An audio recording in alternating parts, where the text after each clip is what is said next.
Vamos agora para a quinta questão. Quinta questão, outra questão fácil, tá? Só que essa questão agora foi da prova de 2012 do Enem. Olha o que é que a questão diz, ó. O gráfico fornece os valores das ações da empresa XPN no período das 10 às 17 horas, num dia em que elas oscilam acentuadamente em curtos intervalos de tempo.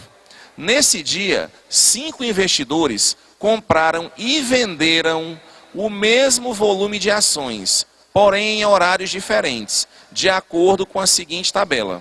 Aí você tem uma tabela que diz qual é o investidor, qual foi o horário da compra e qual foi o horário da venda. A pergunta é, com relação ao capital adquirido na compra e venda das ações, qual investidor fez o melhor negócio?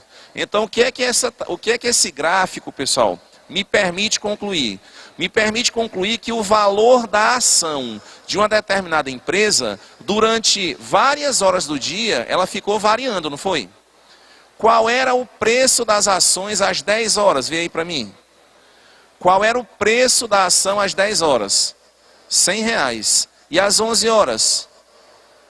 R$280, né? E qual era o preço às 12 horas? R$200. Então o gráfico está mostrando que às vezes esse valor aumenta, às vezes esse valor diminui. Significa dizer então que esse valor não é constante. Esse valor está oscilando, está variando, tá certo? Bem, eu tenho aqui os investidores. 5 investidores diferentes. Tem dizendo qual foi o horário que ele comprou e qual foi o horário que ele vendeu. A pergunta é bem simples. Eu quero saber qual desses investidores se deu melhor no negócio. Quando é que eu sei que ele se deu melhor? Quando ele teve mais lucro, né? Se eu comprei barato e vendi caro, eu tenho lucro. Agora, se eu comprei caro e tive que vender barato, eu acabei tendo o quê? Prejuízo. Então, a ideia qual é? É tentar verificar se cada um desses investidores teve lucro ou teve prejuízo. E de quanto? Como é que eu vou fazer isso? Vamos olhar lá. Aí eu queria que vocês me ajudassem aí, pessoal. Seguinte, o investidor A, olha na tabela qual foi o horário que ele fez a compra. Qual foi o horário? Às 10 horas. Ele comprou uma ação às 10 horas. Quanto custava a ação às 10 horas? 150. Então, ó, ele comprou por R$150. Isso foi o preço de compra, certo? E na hora que ele vendeu, qual foi o horário da venda? Vê aí. Qual foi o horário da venda? Quanto? 15 horas. Ele vendeu por quanto às 15 horas? 460. Pessoal, ele comprou por 150 e ele vendeu por 460. Foi ou não foi um bom negócio? Foi. Ele teve lucro ou teve prejuízo? Teve lucro. Como é que eu calculo o lucro? 460 menos 150, que é para saber o que ele lucrou. Se eu fizer a diferença, o resultado vai dar 310. Então ele teve um lucro de R$310, tá certo? O que é que eu queria que vocês fizessem? Nessa tabela, onde tem o investidor, o horário da compra e o horário da venda, eu queria que do lado você colocasse assim, que o investidor 1, ele ganhou R$310. Escreve aí, ó, na tabela, certo? Que o investidor A, ele ganhou R$310. Agora vamos ver o que é que acontece com o investidor B. Qual foi o horário da compra dele? Vê para mim. O horário da compra, gente, 10 horas. Então ele comprou por quanto? R$150. Qual foi o horário da venda? Quanto? 17 horas. Ele vendeu por quanto? R$250. Comprou por 150 e vendeu por 200. Teve lucro? Teve. Mas o lucro foi de quanto? R$50. Pessoal, se eu for comparar só o primeiro com o segundo, só o primeiro e o segundo, quem teve mais lucro? Foi o primeiro. O primeiro lucrou R$310. O segundo também teve lucro, mas ele só lucrou 50. Então o primeiro está com vantagem até agora. Vamos ver agora o investidor C. O investidor C, qual foi o horário da compra dele? 13 horas. Ele comprou por quanto? 380. Comprou caro. E ele vendeu que horas, hein, gente? Vê aí. Às 15 horas. Vendeu por quanto? 460. Conseguiu ganhar dinheiro ele? Conseguiu, ele comprou por 380, vendeu por 460. Quanto foi que ele lucrou? Ele lucrou R$80. Então você bota aí, ó, que o lucro dele foi de R$80. Até agora, todos os investidores tiveram lucro, não foi? Vamos ver o D. Letra D aqui, ó. O investidor D. Qual foi o horário que ele comprou? Ele comprou às 15 horas. Poxa, ele comprou no pior horário para fazer a compra.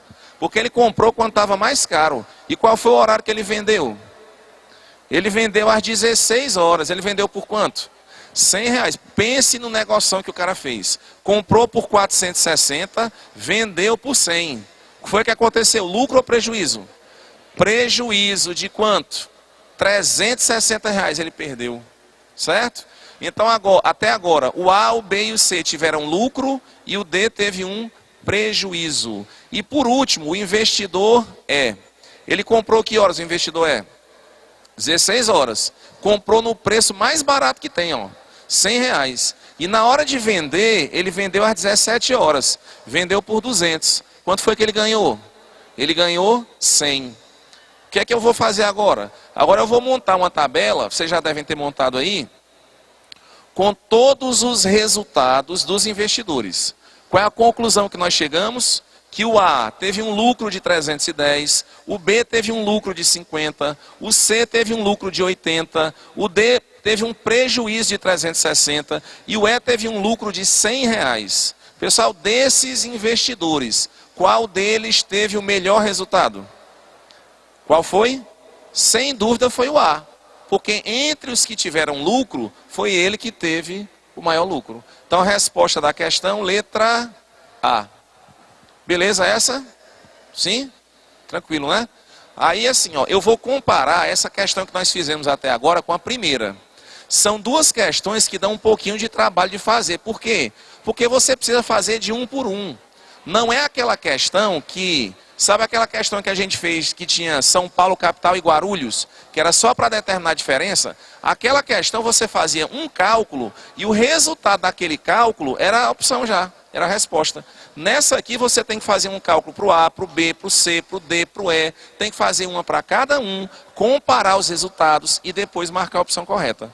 Né? Assim, é fácil? É mais fácil do que a primeira. Né? Porque os cálculos são mais simples. Mas assim, o que é que eu estou tentando comparar? Que você tem que fazer, na realidade, não é uma questão. É como se fossem 5 questões. Porque você tem que fazer um cálculo para cada um desses resultados. Tá bom? Bora lá. Questão de número 6. Essa aí também legal, essa questão. Ó. Relativamente simples essa. A questão 6. O gráfico a seguir mostra o número de usuários no restaurante universitário da UFC. Esses valores estão defasados já, viu, pessoal? Atendidos durante uma determinada semana, de segunda a sexta. Então você tem aí, ó, o dia da semana e a quantidade de estudantes que frequentaram o restaurante universitário.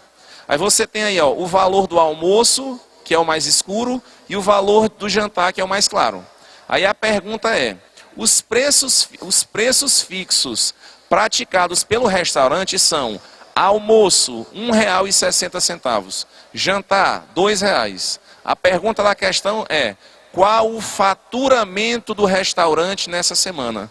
Pessoal, o que é que significa calcular o faturamento? É determinar quanto ele arrecadou, quanto o restaurante arrecadou nessa semana. Então vamos ver o seguinte: o que é que foi vendido na semana? Foi vendido almoço e foi vendido jantar. O almoço tem preço fixo, R$1,60. E o jantar também tem preço fixo, R$2. Então vamos ver qual foi o lucro total. Vamos aqui comigo, ó. Tá aí a nossa tabela. Eu vou marcar de azul, tá? Só para dar um destaque um pouquinho diferente. Eu vou marcar de azul tudo que está referente ao almoço. Então é essa coluna, essa e essa. Essas 5 colunas representam quantas pessoas, quantos estudantes frequentaram o restaurante universitário no período do almoço. Pessoal, dá para a gente dizer o número de pessoas? Dá. Como é que eu vou fazer para calcular a quantidade de pessoas? Eu vou ter que fazer 400, mais 350, mais 50, mais 450, mais 100. Porque isso é a quantidade de pessoas na segunda, na terça, na quarta, na quinta e na sexta. Então o que é que a gente vai fazer? Ó? Primeiro, qual é o valor do almoço? Não é 1,60? Tá, 1,60 é o almoço para uma pessoa. Quantas pessoas frequentaram esse restaurante? Eu vou determinar a quantidade de pessoas. Ó, 400, mais 350, mais 50, mais 450, mais 100. Qual o resultado? 1.350 pessoas almoçaram. Tá, quanto é que custa o almoço? R$ 1,60. Quanto é que foi arrecadado? Como é que eu calculo? Como é que eu vou calcular? Eu vou fazer 1.350 vezes quanto? Vezes 1,60. Porque 1,60 é quanto custa um almoço. Foram 1.350 pessoas. Então, se eu multiplicar, eu vou ver o valor que foi arrecadado. 1.350 vezes 1,60. Deu quanto? 2.160. Então, você vai botar essa informação. R$ 2.160 arrecadado somente com almoço. O que é que a gente vai ter que fazer agora? Uma outra conta para saber quanto é que foi arrecadado no jantar. Alexandre, no jantar, eu acho que arrecadou mais, porque o jantar é mais caro. Sim, tudo bem, o jantar é mais caro. Eu preciso saber a quantidade de pessoas que foram jantar. Tá? Então vamos ver agora. Vou fazer um cálculo semelhante agora em relação ao jantar. Então eu vou marcar, ó, de vermelho tudo que foi em relação ao jantar e vou calcular agora quantas pessoas foram jantar. Qual é o preço fixo, gente? R$ 2,00 é o preço fixo. Quantas pessoas foram jantar? 200, mais 250, mais 150, mais 300, mais 50. Se juntar tudo vai dar quanto? 950 pessoas foram jantar. Pagando quanto? R$ 2,00 para cada jantar. Qual foi então o valor arrecadado? O valor arrecadado foi 950 vezes R$ 2,00. Isso dá quanto? R$ 1.900. Então eu já sei quanto é que foi arrecadado no almoço e já sei quanto foi arrecadado no jantar. Qual é a pergunta da questão? Qual foi o valor total arrecadado? Como é que eu vou fazer, pessoal, para determinar qual é o valor total arrecadado? É só somar os dois agora, não?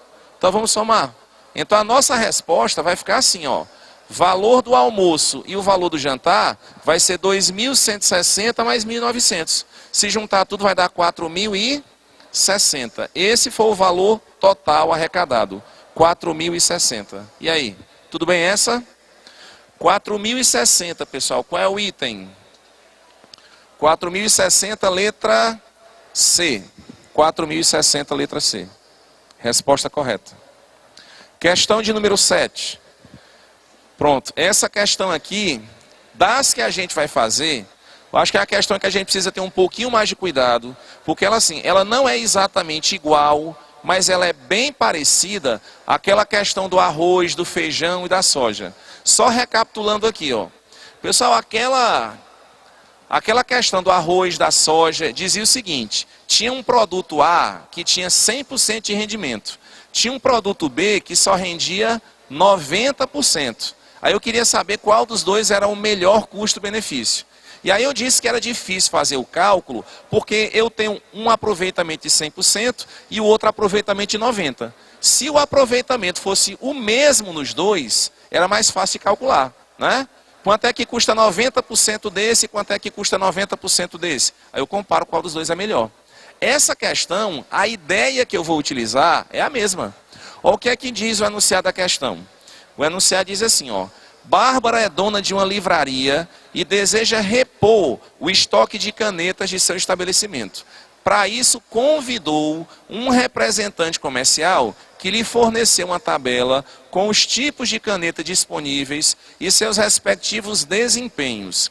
A tabela apresenta os seguintes resultados. Então, a tabela diz o seguinte, ó, que a caneta 1, ela custa R$ 2,50. E você consegue escrever com essa caneta aproximadamente 20.000 palavras. Ó. Número médio de palavras que ela escreve com a carga de tinta. Então a primeira caneta custa R$ 2,50 e escreve 20.000 palavras. A segunda custa R$ 3,50, é mais caro. Mas ela também escreve mais, ó, 25.000 palavras. A terceira caneta, R$ 3,00, escreve 30.000 palavras. A quarta caneta, R$ 4,00, escreve 35 mil palavras. E a quinta caneta custa R$5. E ela consegue escrever 40 mil palavras. A pergunta da questão é, para que Bárbara tenha o melhor custo-benefício, mesma pergunta da outra, né? Para que ela tenha o melhor custo-benefício na compra das canetas, ela deve comprar caneta de que tipo? Então eu quero saber o seguinte, no final das contas, será, pessoal, que a caneta melhor é sempre aquela que é mais barata? Não, pode ser que seja. Desde que ela seja barata e escreva muito. Então ela é boa. Mas às vezes ela é barata, não, essa aqui é bem barata, mas não escreve quase nada, viu? Meia hora a tinta acaba. Então não adianta ser barata, porque vai comprar 200 dela, né? Às vezes é melhor pagar um pouco mais caro e ter uma durabilidade também maior. A pergunta da questão é, qual dessas canetas é mais eficiente? Pessoal, do jeito que a tabela está, eu não sei dizer. Por quê? Porque tem uma que escreve 20 mil, outra 25, outra 30, outra 35 e outra 40. Agora, imaginem só, se essas quantidades fossem todas iguais. Eu vou dar um chute. Se eu disser assim, ó, eu tenho o preço da primeira para 20 mil, o preço da segunda para 20 mil, o preço da terceira para 20 mil, da quarta para 20 mil, da quinta para 20 mil. Se todas as quantidades fossem iguais, para olhar o preço era melhor, não é não? Aí eu ia escolher aquela que era mais barata. Então a dificuldade da questão qual é? É que a quantidade de palavras é diferente de uma caneta para outra. O que é que eu preciso fazer? Fazer com que essa coluna fique toda igual. Mas fique toda igual a quanto? Fique toda igual a um valor que você quiser. Eu posso deixar isso aí tudo igual a 100 mil palavras? Pode. Eu posso calcular o custo por cada palavra? Pode. Só que assim, se você colocar um valor pequeno demais, para você fazer a conta vai ficar ruim. Porque você vai dizer o seguinte, ó, eu gasto R$ 2,50 para escrever 20 mil palavras. E se eu quiser escrever só uma palavra, quanto é que eu vou gastar? Você vai ter que fazer uma divisão. Mas aí você vai ter que fazer a divisão para as outras também, né? Então assim, ó, não interessa se é para uma palavra, duas, três. O importante é que a quantidade fique o quê? Igual. Então o que é que eu vou fazer? Ó? Eu vou fazer assim. A caneta do tipo 1. O preço dela é R$ 2,50. Quantas palavras ela escreve? 20 mil. E se eu perguntar assim, ó, ela escreve 20 mil palavras e custa R$ 2,50. E se eu quisesse saber o custo para 10 mil palavras? Pessoal, se para 20 mil é R$ 2,50, para 10 mil palavras? Não é metade, não? É ou não é? Então vai ficar o quê? R$ 1,25. Alexandre, por que tu escolheu 10 mil? É qualquer valor que você quiser. Contanto que eu faça com que todas as colunas fiquem o quê? Iguais, tá certo? Então eu tentei fazer um cálculo que fosse o mais simples possível. Se eu sei quanto custa para 20, então quanto é que custa para 10 mil? Se de 20 para 10 é só dividir por 2, eu dividi. Ficou 1,25. Então você vai anotar, ó, do lado da coluna que tem o tipo, o preço e o custo, você vai colocar assim, ó, R$ 1,25. Isso para a caneta 1. Isso é para 10 mil palavras. Agora vamos ver a mesma coisa, pessoal, para a caneta de número 2. Quanto é que custa 10 mil palavras? 25 mil palavras custa R$ 3,50. E 10 mil? Aí é só fazer uma regra de 3, ó. 25 mil custa R$ 3,50. Então 10 mil custa X, certo? Na hora que você multiplicar cruzando e dividir, o resultado vai dar quanto? R$ 1,40. Então custa R$ 1,40 para cada 10 mil palavras. Quanto é que custava a anterior, hein, que a gente fez? Custava R$ 1,25 para 10 mil palavras. Essa aqui custa R$ 1,40 para as mesmas 10 mil palavras. Então, comparando a primeira com a primeira é melhor. Porque ela custa menos e escreve a mesma coisa, né? Vamos agora para a terceira. A terceira caneta, ó, ela escreve 30 mil palavras e custa R$ 3,00. Então, quanto é que custa 10 mil? É fácil, é só dividir por 3, não é não? Se era 30 mil palavras e eu quero saber 10 mil, é só dividir por 3. R$ 3,00 dividido por 3 dá quanto? Dá R$ 1,00. Então, para escrever 10 mil palavras, eu vou gastar R$ 1,00. Então, já sei quanto é que gasta a primeira, a segunda e a terceira para 10 mil palavras. A quarta, 35 mil palavras. E se eu quisesse colocar só 10 mil, como é que eu ia fazer? 35 mil custa R$ 4,00, 10 mil custa X. Faz a divisão, quanto é que dá o X? R$ 1,10. Então anotem esse resultado aí. Você já sabe a primeira, a segunda, a terceira e a quarta, né? Está faltando calcular o custo da quinta caneta. Anotaram esse resultado, 1 e 10? Anotem aí, isso é o custo para 10 mil palavras. Pessoal, para a quinta caneta, ó, é 40 mil palavras. 10 mil palavras, o que é que eu vou fazer? É só dividir por 4. Então você pega R$5 e divide por 4. Se dividir dá quanto? R$1,25. Então o que é que nós temos? Nós temos o tipo de caneta e quanto custa com aquela caneta escrever 10 mil palavras. Só que eu tenho esse custo para todas elas. O que é que eu vou fazer? Eu vou montar uma tabela com todos esses resultados e vou verificar o seguinte, ó. A caneta do tipo 1, eu estou pagando R$2,50. E 10 mil palavras custa R$1,25. Já a caneta 2, as mesmas 10 mil palavras custam R$1,40. A caneta 3 custa R$1, a 4 custa R$1,10 e a 5 custa R$1,25. Eu quero saber qual dessas canetas tem o melhor custo-benefício. Qual é? Qual delas? É a 3. Por quê? Porque você paga menos escrevendo a mesma quantidade de palavras que as outras. Então a resposta da questão, letra... Qual é? Letra C? É a caneta de número 3. Olha só, de novo, pessoal.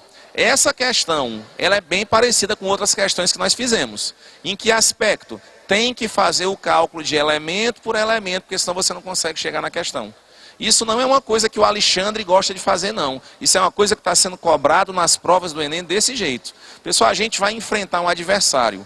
Quanto mais a gente conhecer a respeito dele, maiores são as nossas chances de vencer.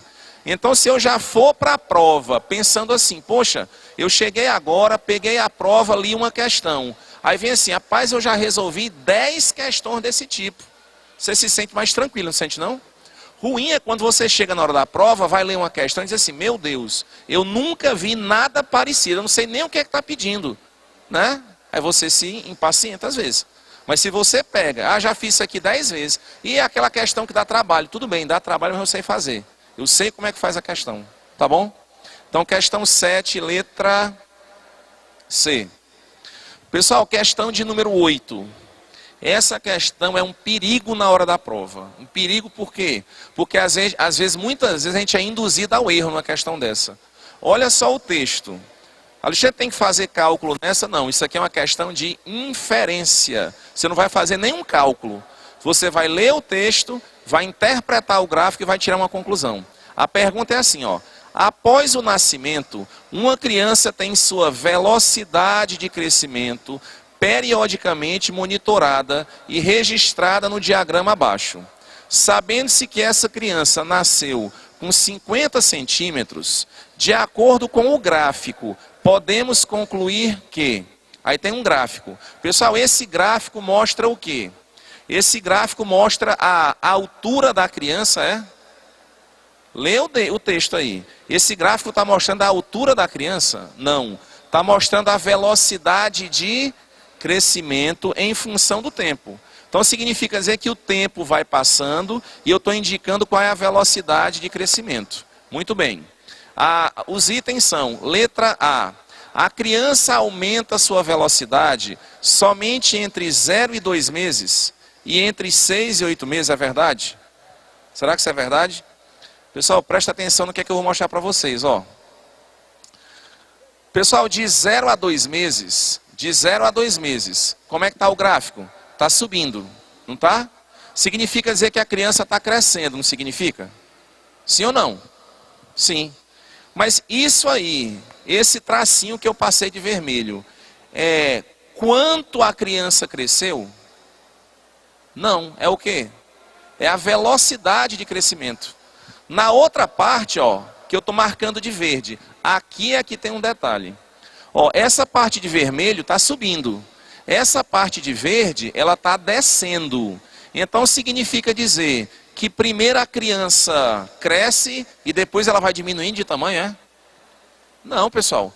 Essa retazinha de verde significa dizer que diminuiu o quê? Foi o tamanho dela? Diminuiu a velocidade de crescimento, ela está crescendo mais lentamente. Então, de 0 a 2 meses, ela tem um crescimento rápido. De 2 meses a 4 meses, ela continua crescendo, só que o crescimento dela é mais lento. De 4 a 6 meses, quer dizer que ela não cresce, o tamanho dela fica o mesmo? Não, o que fica o mesmo é a velocidade de crescimento, né? Depois de 6 a 8, a velocidade aumenta, de 8 a 10, a velocidade diminui, a velocidade, e de 10 a 12, a velocidade fica constante. Então me diga o seguinte, quer dizer então que esse gráfico me indica que tem hora que a criança cresce, tem hora que ela diminui de tamanho? Não. Tem horas que ela cresce o quê? Mais rápido e tem horas que ela cresce mais lentamente. Então vamos ver as opções. Letra A. A criança aumenta de altura somente entre 0 e 2 meses e entre 6 e 8. Ela só aumenta de altura aí? Não. Letra B. Entre 4 e 6 meses e entre 10 e 12, a altura da criança permanece constante. Pessoal, está vendo esse azul claro e esse roxozinho aí? Quer dizer que a altura permanece constante, é? Não, a velocidade de crescimento é que permanece constante. A criança está sempre crescendo, só que com velocidades o quê? Diferentes a cada momento da vida dela. Então a letra C. Durante o primeiro ano de vida, a criança cresce em todos os meses. Verdade. Ela cresce em todos os meses, só não cresce com a mesma velocidade a cada intervalo de tempo. A letra D diz que ela apresentou um crescimento uniforme. Não, porque hora ela cresce mais rápido, hora cresce mais lento. E a letra E, o gráfico mostra 2 períodos em que a criança diminuiu de tamanho. Isso aqui é uma coisa inédita, né? A criança vai aumentando e vai diminuindo de tamanho. Que negócio é esse? Não existe isso. Então a resposta é letra C, tá? Pessoal, a gente vai passar para a 10ª agora. Então eu tenho que chegar na minha última questão. A questão 9, ela é simples de resolver. Marca a letra A para a questão 9, depois vocês dão uma olhadinha. Vou fazer a questão 10, que ela é mais interessante. Vê aqui comigo. Questão de número 10. Outra questão que você não precisa fazer cálculo. A 9, que a resposta é a letra A, você também não precisa fazer cálculo, viu? A questão 10 é assim, ó. Uma formiguinha parte do centro de um círculo e percorre uma só vez, com velocidade constante, o trajeto ilustrado na figura. Então o trajeto é o seguinte, ó. Ela vai sair do centro, presta atenção. A formiga sai do centro, vai até a extremidade da circunferência, percorre uma parte da extremidade dela e depois volta para o centro, tá? Então esse é o percurso que ela vai fazer, ó. E a velocidade é sempre constante. Ela está no centro da circunferência. Vai andando para a extremidade, depois caminha sobre a extremidade e depois volta para o centro. A pergunta da questão é a seguinte: qual dos gráficos a seguir pode representar a distância D da formiguinha ao centro do círculo em função do tempo? Então eu quero saber como é que fica, pessoal, a distância da formiga até o centro da circunferência, à medida em que o tempo vai passando. Vamos só fazer uma experiência aqui. A formiga começa onde? No centro. Aí ela vai caminhar para onde? Para a direita, né? Pessoal, a formiga está no centro. Qual é a distância que ela está do centro? 0. À medida em que ela anda para a direita, o que é que acontece com a distância para o centro? Vai aumentando, não vai? O centro está bem aqui, a formiga vai andando para a direita, vai aumentando a distância dela para o centro. Então, ó, a primeira parte é assim, ó, ela vem andando para cá, vai aumentando a distância em relação ao centro. Depois, a formiga não vai andando sobre a circunferência? Pessoal, nesse trajeto aqui que ela faz, o que é que acontece com a distância dela em relação ao centro? Permanece a mesma, não é não? Porque se você pegar qualquer ponto da circunferência e ligar para o centro, isso é o raio. Então qualquer ponto que você ligar é a mesma distância, é igual. Agora, à medida em que ela chega nessa posição e começa a se aproximar do centro, a distância dela diminui. Então é assim, ó. Ela estava no centro, começou a andar para a direita, a distância aumenta. Depois ela percorre sobre a circunferência, a distância permanece constante. E depois ela se aproxima, a distância diminui. Então como é que é o gráfico? O gráfico é assim, ó. Vê aqui comigo, ó. Tá aqui a formiguinha, né? Ela vai em direção à extremidade. O que é que acontece com a distância? Aumenta, ó. Olha só, ó. Ela vai andando, a distância vai aumentando. Aí ela chega nessa posição. Ela vai andar sobre a circunferência. À medida em que ela anda sobre a circunferência, o que é que acontece com a distância? Fica constante, ó, fica a mesma distância. Nem aumenta nem diminui. Agora, a partir do momento que ela se aproxima, o que é que acontece com a distância? A distância começa a diminuir. Então, qual é o gráfico que representa a distância para o centro em relação ao tempo? Qual é o item? É o item... Qual? Letra B de bola. Entenderam isso aqui? Resposta B de bola. Beleza? Pessoal, mais uma vez eu queria agradecer a presença de todos. É um imenso prazer de novo estar aqui com vocês. Espero que vocês tenham gostado. Espero estar novamente aqui futuramente, tá certo? Fica essa mensagem que é exatamente o que a gente acredita. A glória da amizade não é a mão estendida, nem o sorriso carinhoso, nem mesmo o prazer da companhia. É a inspiração espiritual que vem quando você descobre que alguém acredita e confia em você. Pessoal, nós estamos aqui porque nós acreditamos e certamente vocês vão conseguir, tá bom? Um grande abraço, até a próxima, se Deus quiser. Tchau, gente, tchau, um abração.